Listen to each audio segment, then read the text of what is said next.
Welcome to the Mentor for Moms podcast, episode number 93. Are you on my email list? I know. Nobody needs one more email, but all of us could use a little bit more encouragement. Am I right? Here's the thing. I don't want to add more clutter and more noise to your life. That's why I only reach out to you twice a month. But I want you to sign up today because that's where I can share about videos or updates or information on other podcasts that I've been a guest on or even local events. If you don't want to miss out, visit susanc.com and leave your name and email address in the box on the front page of my site. This is the Mentor for Moms podcast, the place where you can learn simple, practical tools to be intentional with your family, even when life gets busy. Give yourself permission to take the next few minutes to be encouraged by me, your host, Susan C. You see, I've been in the trenches of motherhood for over 20 years. As a mom of 7, international speaker, author, and certified life coach, my goal is to pretend that you and I are curled up on my living room couch, having a chat about the frustrations as well as the joys of the journey. I'm so glad you're here.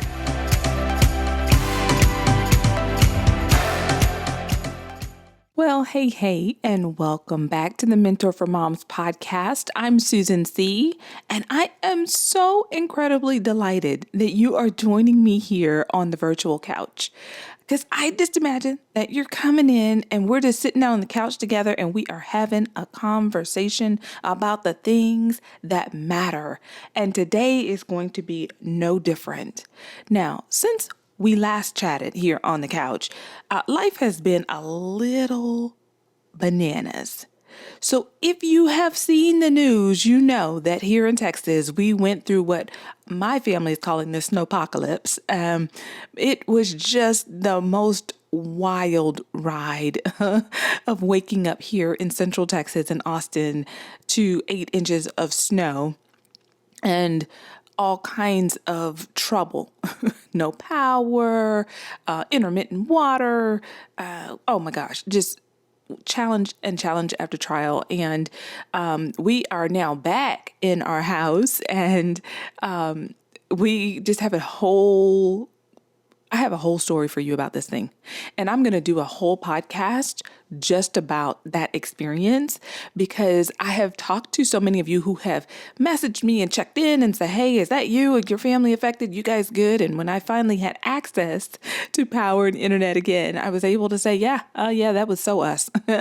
And thanks for checking. And so many of you are saying, man, I've been watching it and thinking, what if that happened where I live? No, not so much snow, but just the unexpected challenge and crisis.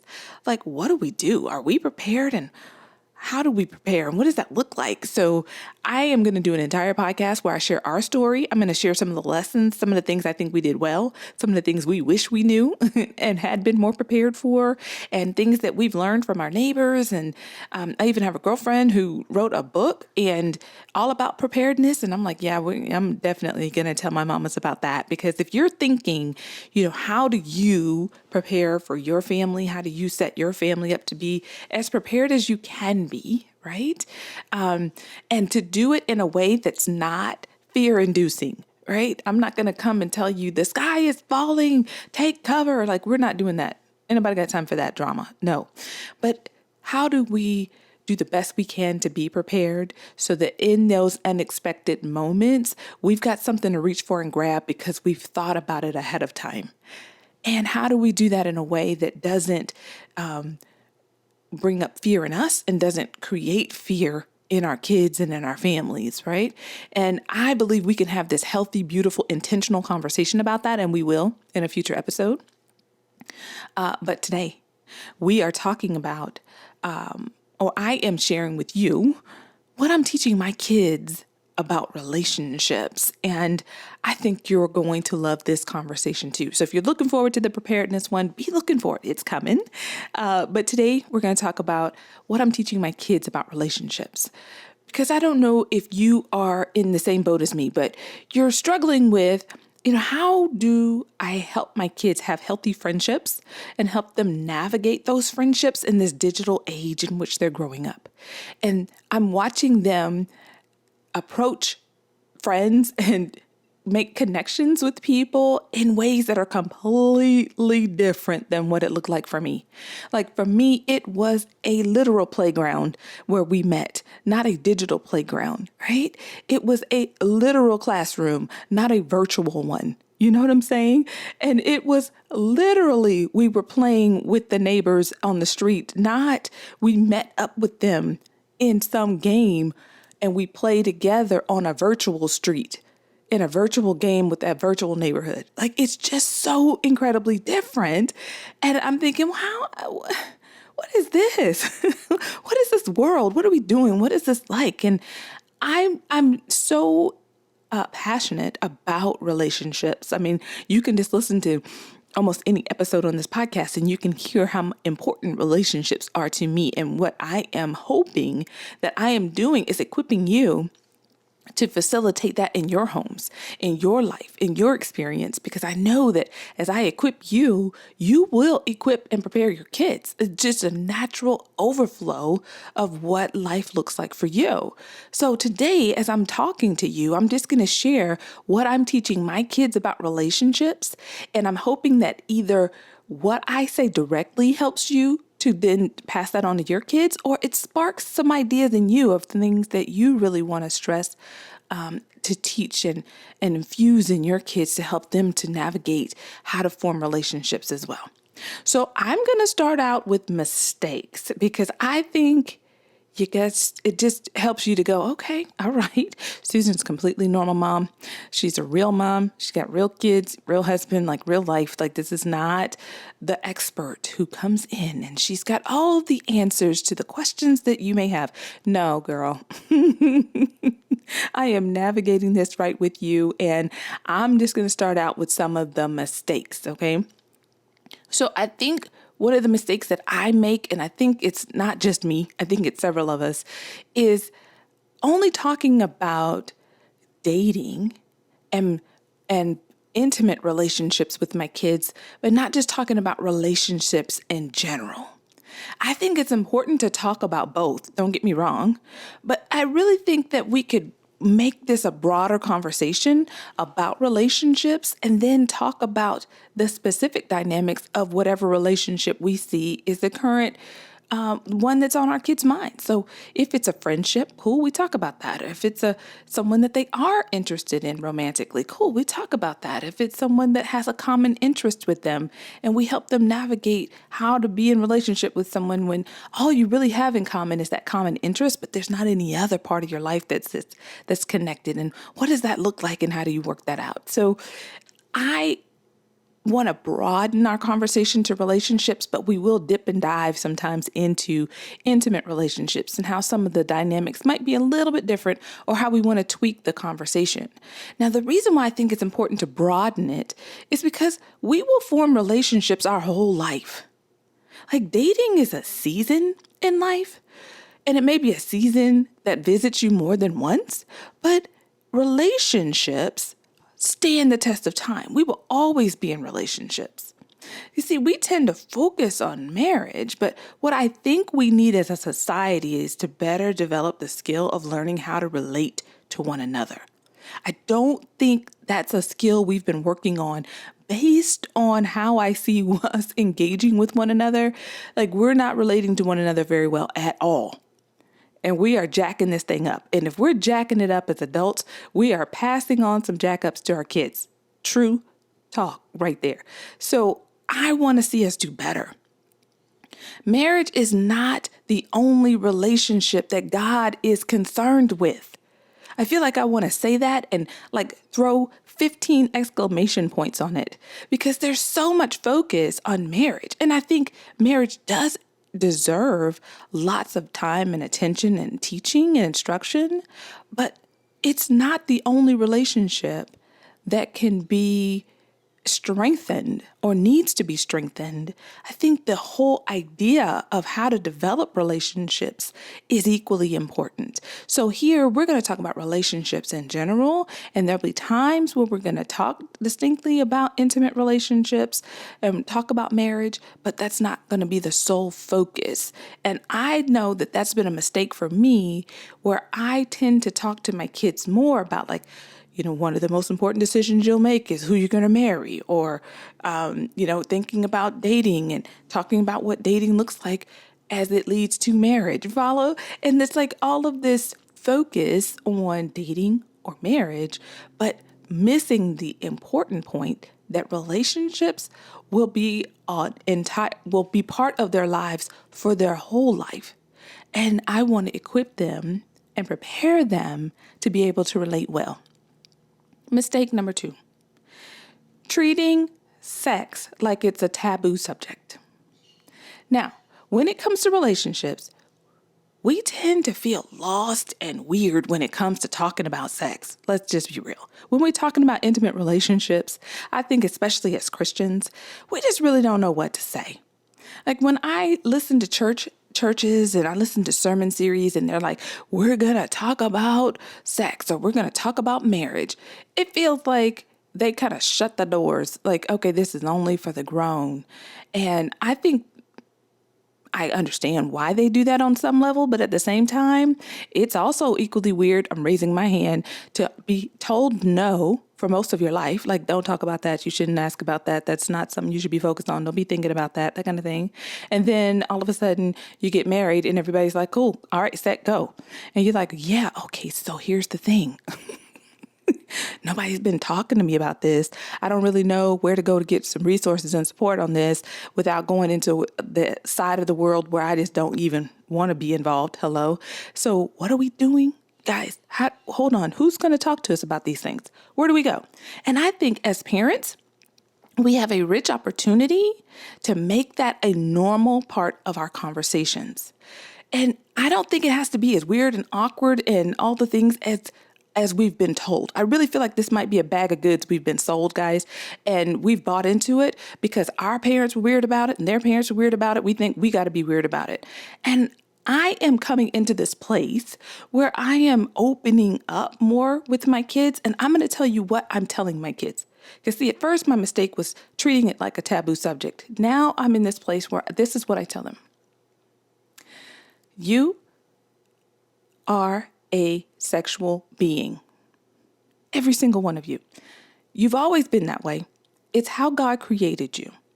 Now, the goal is for you to take every part of you, including your sexuality, and submit it to the Father. Submit it to Him. He gets to define the purpose of it, the place for it, and the person you are to share that part of your life with. And when you take it as your own, like this is my sexuality, or this is my personality, or this is my body, whatever you want to claim, this is mine, then you try to move as if it is your own and you are your own. You tend to inflict harm on yourself and on others. You create brokenness in yourself and in others. So it's so much more beautiful when you accept that you are a uniquely created, beautiful being, a sexual being, but that has a place and it has a time and it has a purpose.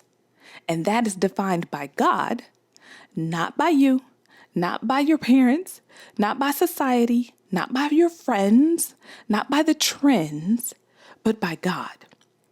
That's what I'm telling my kids now.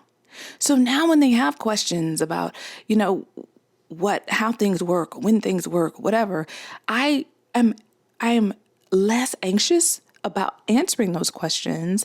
And then I quickly tell them again, it's very normal for you to have those questions or to have those feelings or to have that curiosity because you were created that way.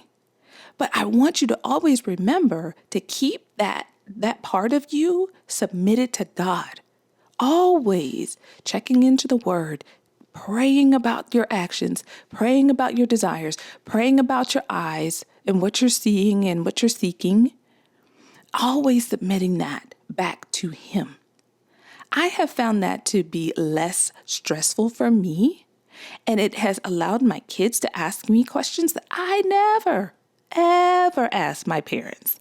And I'm like, wow, this feels like an open door. Notice I'm not setting myself up as an expert, like, come to me and ask me all the questions, kids. I know all the things. I'm just simply saying, I want to be a resource for you. I am here as your mother and I love you. And I want to give you guidance and support as you are coming into your own and discovering and changing and going through all these things. I don't want to just have this shut door policy and you just feel like, well, I can't ask mom because she gets really weird. She gets all worked up and it gets really weird and I feel weird already and she makes me feel weirder. And so let's just not. No, instead, I just want to say, hey, I might not have the answers. You might ask me a question that makes me completely uncomfortable. But what I'm going to say is it's normal for you to have the questions and the curiosities. And in spite of how normal that is, we always want to keep it submitted to the Father. Now, in our home, we have a policy concerning phones and the front door. I'm going to share this with you, and you might feel like, how is this connected to what we were just talking about? But it is. Now, our policy concerning the front door is you don't open the front door unless you are prepared to deal with whatever or whomever is on the other side. So if the doorbell rings or someone knocks on our door, you will see people's eyes darting around the room. And if I'm busy with something, I will ask, do you feel prepared to handle what's going on at the door? And they're usually like, no. And I go, great. Then whomever is there can wait, or they can come another time because we weren't expecting something, right? It's not like we're expecting somebody or my mom has a certain way she rings the doorbell and we know that's my mom. That's your grandma, open the door kind of thing. But there's, just the random knock. Somebody's coming around soliciting or somebody's coming around doing surveys or whatever. And I'm just not going to break my day and break up what I'm doing to go answer the door just to tell them, no, thank you. I'm not interested in your product. Thank you so much. You know what I'm saying? Like, no. Like the unanswered door is also a no. It's another version of no. But I've taught my kids that because they have always felt obligated. Like somebody's knocking on the door, the doorbell rang, we got to answer it. Or the same with the phone. Like the phone's ringing, we got to answer it. And I always say, do you have the space to deal with that right now? Do you have the space to give that person the attention they deserve right now? And if the answer is no, then you don't pick up the phone or you don't go answer that door. It's just a policy. Now, the way that relates is because I say that same principle to them when it comes to their intimate relationship interests, especially those who are starting to have questions about sex and how does this work and I don't know and all the things. And I go, another principle about like we don't open that door is because I'm going to tell you right now, you're not prepared to handle what's on the other side. On the other side of you opening up that box, that part of your life and your heart and your body, when you open that up, I'm going to tell you right now, having done that, you are not ready. Now, there are going to be some of our children who are going to open that door anyway. Because hello, some of us open that door before marriage too. And part of our warnings to our kids and our hesitations and our fears of our kids is from our own experience. And as much as we want to keep them, they just might not listen to us. But that doesn't change the fact that we let them know that they're waiting. They're giving it the optimal setup that God blesses and ordains is better than them rushing forward and doing what they think is good in their own eyes. I think I'm ready. I think I can do this. I think I can handle this. You're trying to hold me back. No, I'm not really trying to hold you back at all. I'm trying to keep you blessed is what I want. I really want you blessed. So maybe that front door policy or that phone policy will help you guys on a practical level for dealing with your front door and your phone.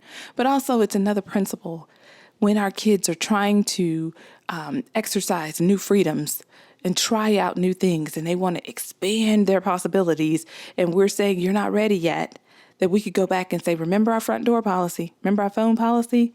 You don't open that until you're ready to deal with it. You're not ready. Trust me.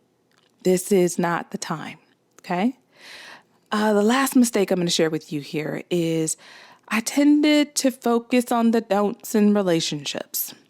I will raise my hand again and say that I was one of the parents who was my kids were little when the purity culture was a big, strong thing. Everybody's getting the rings and doing the whole thing with their daughters of having these, ceremonies where you present the ring and I will wait, or the I kiss dating goodbye time frame. Like, my kids were little.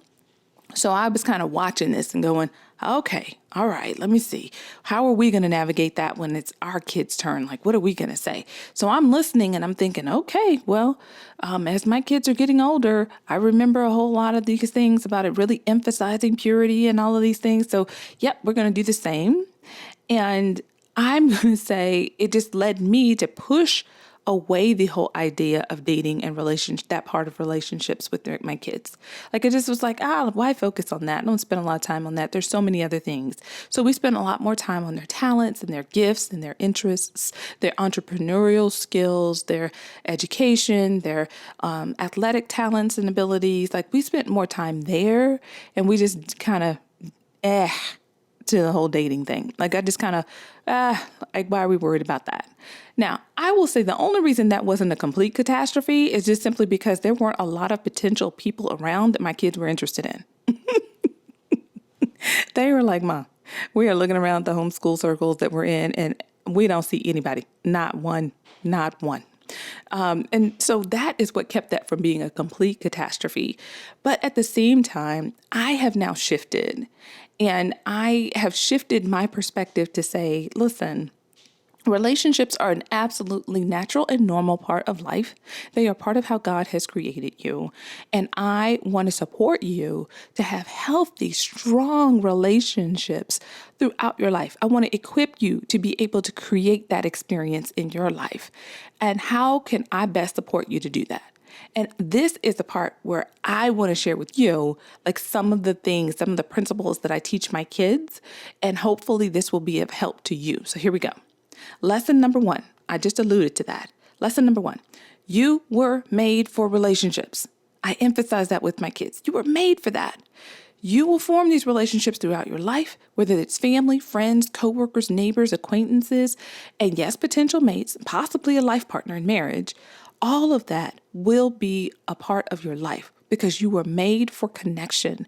You were made for affection. You were made to have relationships one to another.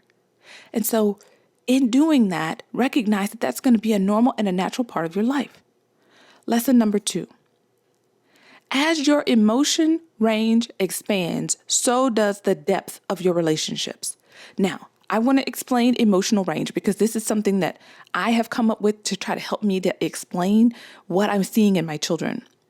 I feel like when my kids were little, their experience around emotions was they were happy if they were fed, if their diaper was changed, they were dry, they were clean, that was happy. And if the opposite was true, they were hungry, they were dirty diaper, whatever, they were sad. Happy, sad. That was about the most of their emotional range. Happy to be held, sad to be put down, happy to be close to mama, sad to be away from mama. Like, these were the happy, sad. That was about it.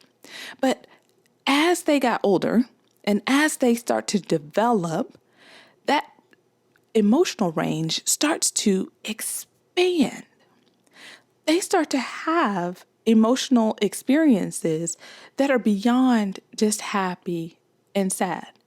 They begin to understand joy or anticipation. They begin to experience disappointment or frustration or anger. And that range starts to expand. And the older they get, or the more life experiences that they have, the more that emotional range just expands further and further out. So almost consider it like a tight bubble around them initially. That's their emotional range. Really tight, really close to the chest. That's about it. And that range is like a bubble that just keeps expanding around them and expanding and expanding and expanding the more life experiences that they have. And it helps them to have more depth to their feelings. They understand the nuance of I could be both happy that it's my birthday and sad because I didn't get the gift I wanted. Like, I could be happy, sad. And they start to have that type of capacity for that range. Now, when we talk about that in relation to creating connections with other people, that emotional range, the more they have of an emotional range, the deeper they can go in their relationships. So think about when kids are little, young, and you take them like to the park to play. Like they just love playing with the kid who's also happy to be playing in the sandbox, right? Like I'm playing in the sandbox, they play in the sandbox. I love this kid. This kid is my friend. But if you pick them up and say, time to go, and you guys get in your car and that kid gets in their car and off they go and everybody leaves and goes home, like they don't think about that kid necessarily because they were so little. There's not this, expansion of, our friendship is going to last for all time. It was just we had a great time together for that moment. Because their emotional range is really close in. It's a really tight bubble still. But as their range begins to expand, then you start to see tears like, when will I see my friend again? When can we come to the park again? You start hearing questions like that. That means their emotional range is expanding. Now, as their emotional range expands more, you get to have questions like, we usually go to the park on Fridays. Are we going this Friday? Will my friend be there? They have this permanence and this understanding, and they can have anticipation and expectations about where you're going and when you're going, because their emotional range, their emotional experiences have expanded to the point where they begin to have these anticipations. But the more they have that expansion, the deeper their emotions can be, both on the happy end and on the sad, disappointing end. And the deeper they can have in their emotional range, the wider their emotional range expands, the deeper their relationships can go as well. Well, that would help to make sense about our preteens, because I feel like our kids now are being exposed to so much more of life and so much more of the world all around them and the harsh truths of the world at younger and younger ages. I think that their emotional ranges are expanding at younger ages such that they have questions about deeper relationship questions than maybe we did as a child, because their experiences are happening younger than what we experienced. So it makes sense to me why we have preteens that are interested in finding out, like, what is sex and how does that work and what's going on with my body and what's happening with my feelings and how do I understand, like, how to relate to, for girls asking how to relate to boys and boys asking how to relate to girls. And they're trying to figure these things out at what we see as younger and younger ages. Well, their emotional experiences and their emotional range is developing younger and younger. So with that, as parents, we get to figure out, how do we help them navigate that?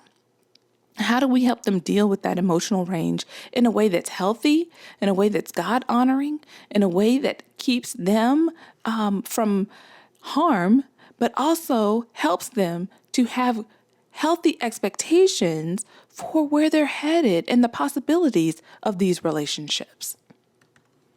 When our kids have a tool like an understanding of emotional range, it frees them up to deal better with their emotions, because they recognize that their emotions aren't some fixed experience, but it's an experience that they're having in the moment, but it's in the range of experiences. It's like the colors of a rainbow. Like there's a range. So if you're red hot because you're angry and upset, also know that there's a cool blue, indigo available for you too. And there's in the between there's a yellow and a red that's warm, and yellow and an orange, there's warm, and you've got this range of possibilities that's there. So they can deal better with their feelings. They can calm down faster and recover better when they're in stressful situations. They're more understanding and sensitive to other people because they don't necessarily have to take another person's emotions personally. Like, that person is upset, it must be something that I did. They can just recognize that person's upset, that person's angry, or that person's sad. And they understand the range, and they can say that person is experiencing sadness right now. They can make strong, lasting friendships and intimate relationships because the more attuned they are to their own emotional range, the more they can empower others to recognize their own emotional range. It also creates kids that are more confident and successful as professionals or successful in their careers or successful in their pursuits because they have a connection to their emotions. They're not disconnected from that. They tend to do better in school and they tend to have fewer behavioral issues because they understand themselves. Sometimes I think kids are acting out because they have a lot of feelings that they can't explain, they don't understand, and they don't know how to communicate about what's going on inside. But when we empower them with language like, you have an emotion and you have an emotional range and you experience emotions all the time. And the more life experiences you have, the more that range will expand and the more the depth of what you feel in those emotions will expand. But here's the good news. It also gives you an opportunity to expand the depth of the relationships that you have. So your friendships can go deeper and your connections can go deeper with other people. Lesson number 3. Relationships are all about connection. Now, the connection that we experience for people in relationships can be based on genetics, think family, could be based on core values. You know, I love to talk about core values. It could be what we have in common about what we value. It could be our interests. It could be our work, could be goals, could be hobbies. But the depth of those relationships, it depends on how many places you and the other person can relate or connect.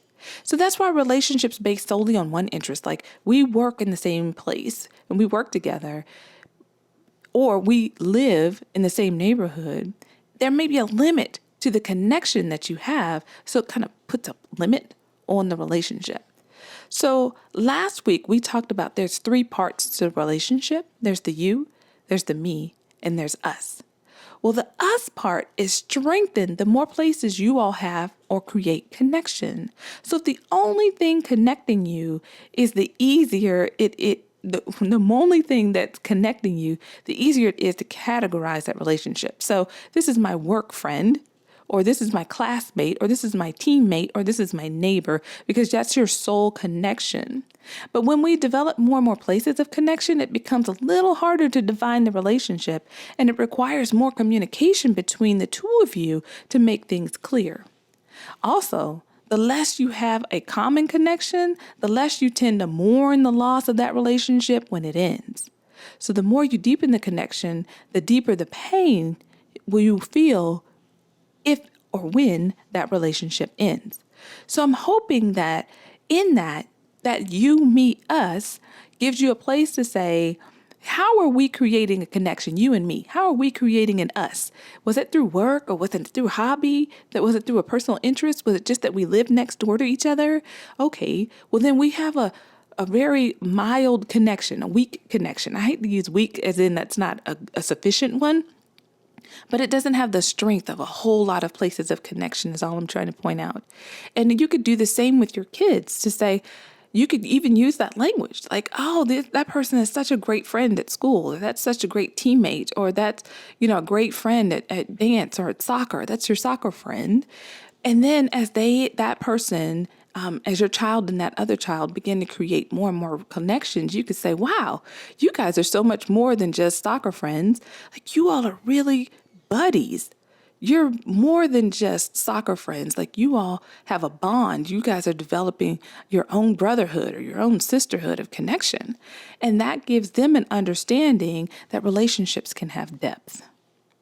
Now, according to a report by an organization called Making Caring Common, they say, quote, large numbers of teens and young adults are unprepared for caring, lasting romantic relationships and are anxious about developing them. Yet it appears that parents, educators, and other adults often provide young people with little or no guidance in developing these relationships. So this is on us. We as the mamas, we as the parents have a rich opportunity to prepare our children for developing relationships. And I'm going to give you 6 ways to be intentional when talking to your kids about relationships so that you can learn from my mistakes. You can learn from some of the lessons that I've learned and how I'm currently talking to my kids about relationships. But then 6 ways that you and I together can be more intentional as we're talking to our kids about relationships. So here we go. Number 1, continually point out healthy relationships. as you're going down the street, as you're watching a movie, as you're reading a book, like point out wins. You're like, wow, look at the way they cared for one another. Look at the way they protected one another. Look at the way that in which they showed love to one another and how you see that love being displayed. Point those things out. I've heard it rumored that the way that they train a person to spot counterfeit money is to have them intricately familiar with real money. We could do the same with relationships. Instead of pointing out the mistakes and the failures in relationships, or the do's and the don'ts, I shouldn't say the do's, just the don'ts. Don't do this and don't do that, don't do this. Just point out so many healthy relationships, so many ways in which people are doing it right, that your kids are so familiar with healthy relationships that they can spot problems or they can spot broken relationships so much easier because it's so counter what they're used to seeing. Number 2, explain that there are different types of love. One of the limitations in the English language is that we use love for so many different things. We love our kids, but we love ice cream, and we love a movie, and we love sunsets, and we love dogs, and we love butterflies. We love the color red. You know what I'm saying? Like, we just use love, and we use all the same word, and we just kind of throw that thing around. Help your kids to understand that there are different kinds of love. So there are Greek words for love, and I'm going to share a few of those with you. There's agape love, which is that unconditional love. And we can relate this to our kids, the unconditional love that God has for each one of us. That's agape. Then we have phileo love. That's love that's used to describe friendship between individuals. This love is usually connected to goodwill, mutual benefits, companionship, dependability, trust. That's phileo. Then there's storge. This is another type of love that is expressed usually parent love for a child. That care, that protection, that provision that we give to our children, that would be storge. Then we have eros, which is that romantic love.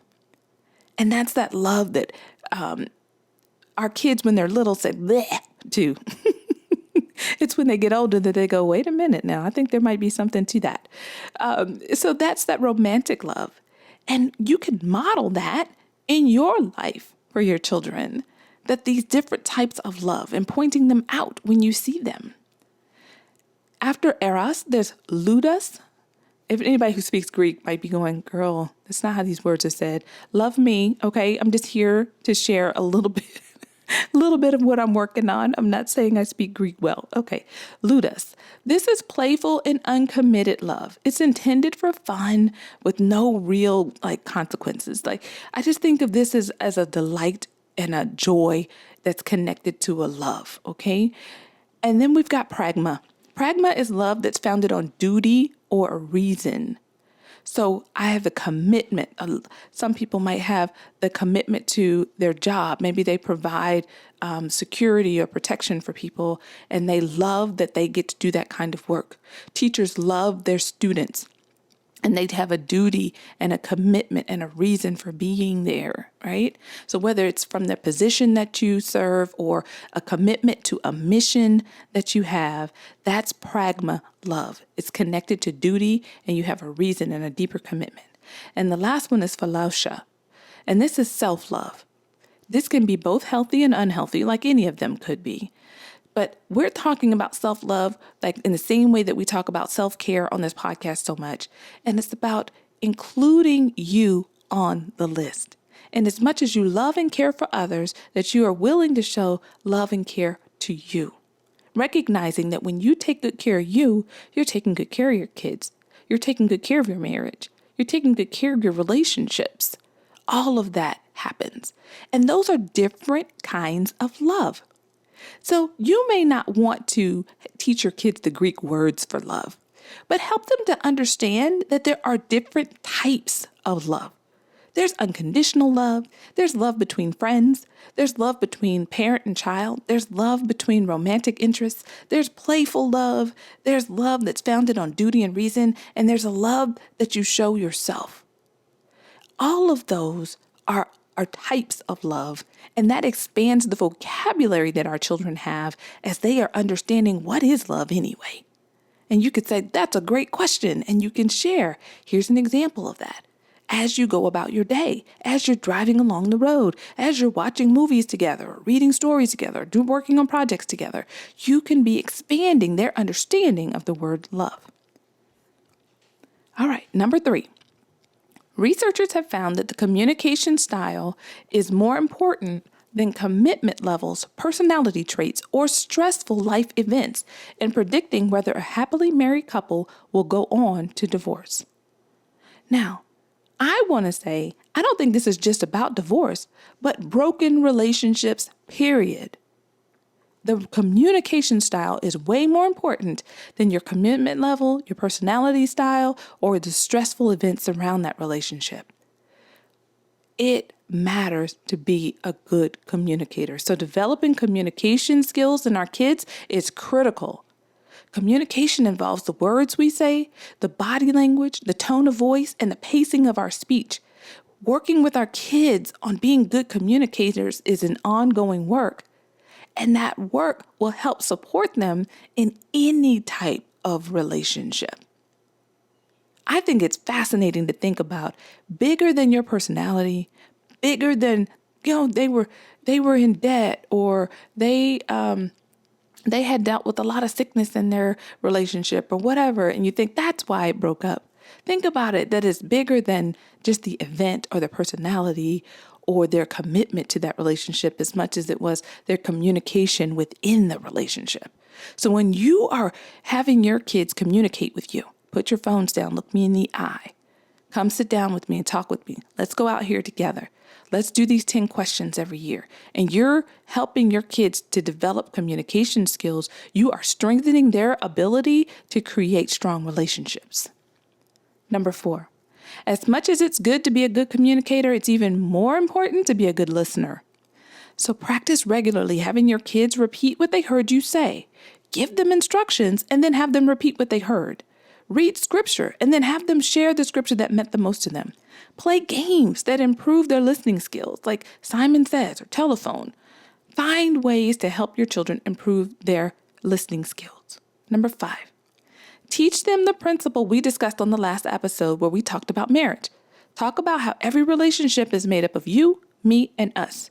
It's normal, so normal, to want to spend time with the people you love and you like and you admire and you have great interest in. But it's also important to maintain your own personal goals and interests, because the more interesting you are, the more you have to share when you are in relationship with another person. It makes you a dynamic person, and it makes the connection you create with them way more deep and interesting. Number 6, someone once shared this with me, and I now share this with my kids, and I want to share this with you on the podcast. They said people come into your life for a reason, a season, or a lifetime. So as much as it hurts to have relationships end, it's going to happen. So prepare your kids by letting them know some relationships are for a reason. They have a distinct purpose.